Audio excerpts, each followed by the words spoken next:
Good morning everyone. The next chapter is cash flow statement, right? In cash flow we are going to study a statement that shows inflows and outflows of cash or increase or decrease in cash, right, based on three different activities.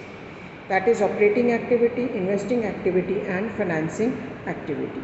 We prepare cash book also, but at the same time cash book is prepared in a chronological manner, that is day-to-day basis, right? So it shows cash available or cash balance at the end of the day or at the end of a period, month or at the end of the year. But cash flow statement is a summarized form which shows the receipts and payments of cash and at the end the available cash balance based on three different activities, right? That is operating, investing and financing, right?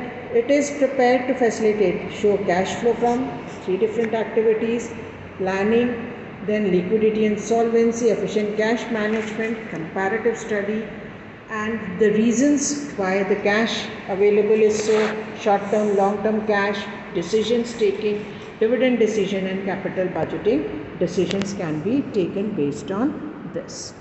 Okay, so now cash flow statement is divided into three main activities.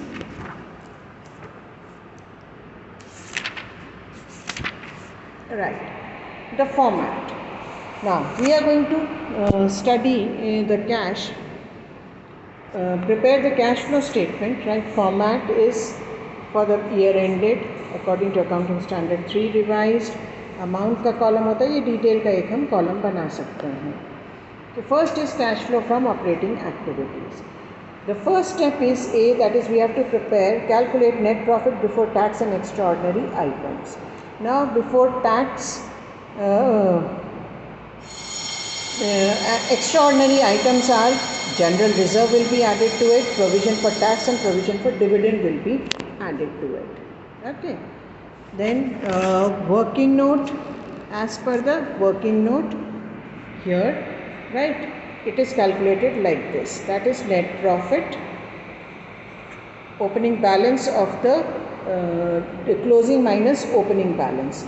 Okay, the difference between the 2 years is taken. Then transfer to reserves, dividend payable or proposed dividend, interim dividend paid during the year, provision for tax, any extraordinary item, if any debited to profit and loss account, and less any extraordinary item if any has been credited to profit and loss account, that is for example, and even refund of tax, right? Then the second step is B. After we have calculated net profit before tax and extraordinary items, and items to be added are non-cash and non-operating expenses.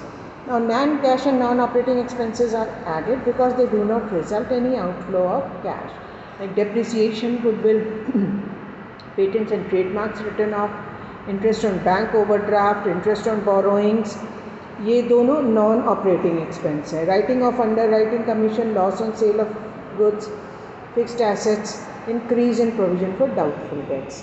These are non-cash expenses, they do not result in outflow of cash.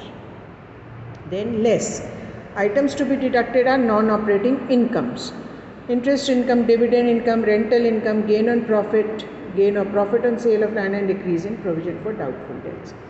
Here we get operating profit before working capital changes. उसके बाद हम करेंगे working capital changes, add decrease in current asset and increase in current liability, less increase in current assets and decrease in current liabilities. We get cash generated from operations. Net आ जाएगा, right, तीनों सबसे plus minus करने के बाद में. Than less income tax paid, right, और net आएगा, टैक्स रिफंड उसमें ऐड हो जाएगा. देन एनी एक्स्ट्राऑर्डिनरी आइटम, अगर कोई इंश्योरेंस क्लेम या अर्थक्वेक क्लेम मिला है तो ऐड हो जाएगा, एंड आउटफ्लो है तो माइनस हो जाएगा. We will getting in the end cash flow from operating activities. Okay, so just revise this today, page 5.57. That is how to calculate cash flow from operating activities. The format is given in the textbook. Thank you.